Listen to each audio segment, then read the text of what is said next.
Good morning, everyone. I hope you're all well, because now we're going to start reading about a movement which is called Postmodernism. And more than reading by now is that you're going to listen to a little bit of explanation about this movement that I'm going to tell you. I hope you go to your papers later and the papers that you have on the platform and go on reading about it. Well, to begin with, let's read a definition of what postmodernism is as a movement which started developing from the second half of the 20th century. The definition you're going to read is taken from the text you have on the platform, Literary Movement for Students. The definition says that postmodernism is the name given to the period of literary criticism that developed towards the end of the 20th century. Just as the name implies, it is the period that comes after the modern period. Postmodernism came about as a reaction to the established modernist era, which itself was a reaction to the established system of belief of the 19th century and before. To start with, characteristic of postmodernism, I want you to go over these following principles which appear elemental to postmodernists, and they are: first one is that there is no absolute truth. Postmodernists believe that the notion of truth is an illusion, reinforced by special interest groups to gain power over others. Another characteristic is that truth and error are synonymous. Postmodernists claim that facts are too limiting to determine anything. What is a fact today can be false tomorrow. Another characteristic is self-conceptualization and rationalization. Traditional logic and objectivity are rejected by postmodernists. They prefer to rely on opinions rather than on facts. Postmodernists reject the scientific method. Another one is that traditional authority is false and corrupt. Postmodernists speak out against the limitations of religious morals and secular authority. They wage intellectual revolution to voice other concerns about traditional establishment. Ownership. They claim that collective ownership would most fairly administrate goods and services. Another one is disillusionment with modernism. Postmodernists rule the unfulfilled promises of science, technology, government, and religion. Another one is morality. For postmodernists, morality is personal. Postmodernist morality or ethics is a question of personal opinion. They define morality as each person's private code of ethics without the need to follow traditional values and rules.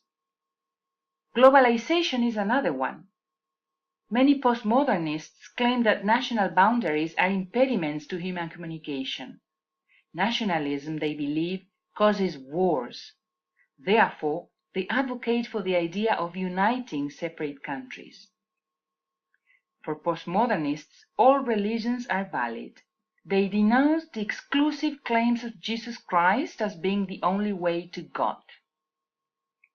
Liberal ethics is another characteristic. Postmodernists defend the cause of feminists and homosexuals. They are pro-environmentalist because they defend Mother Earth. By defending Mother Earth, postmodernists blame Western society for its destruction. Well,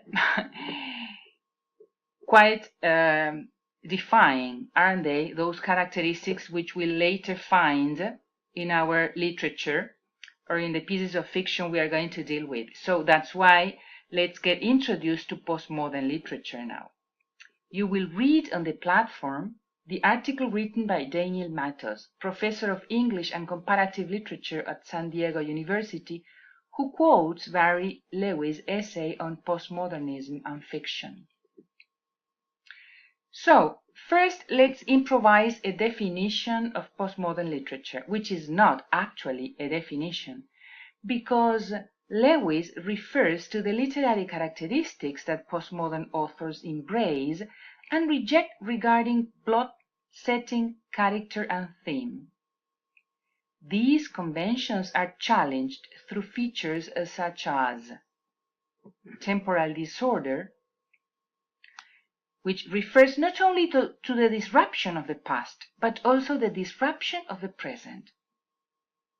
The use of nonlinear timelines and narrative techniques in a story. Pastiche is another feature, the taking of various ideas from previous writings and literary styles and pasting them together to make new styles. Fragmentation is another feature. One of the most prominent elements of postmodern texts, it refers to the breakdown of plot, character, theme, and setting. Plot, for instance, is not presented in a realistic or chronological fashion, but rather as portion of circumstances. Sandra's Cisneros, The House on Mango Street, is told through a series of memories or vignettes rather than through the traditional narrative structure. Looseness of association is another feature. The incorporation of chance into the reading of a narrative text, for example, pages in a random and disorganized order, or a program that scrambles the order of the pages in a text. Paranoia, another feature, which refers to the distrust in a system or even a distrust in the self.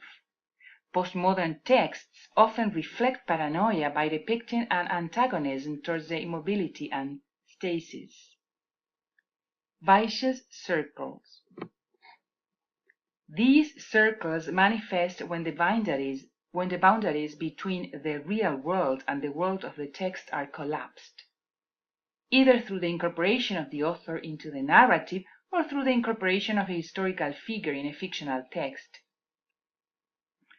Also, features of postmodern literature are intertextuality, the acknowledgement of a previous literary work within another literary work. Metafiction, the act of writing about writing or making readers aware of the fictional nature of the very fiction they are reading. Minimalism, the use of characters and events which are decidedly common and non-exceptional characters.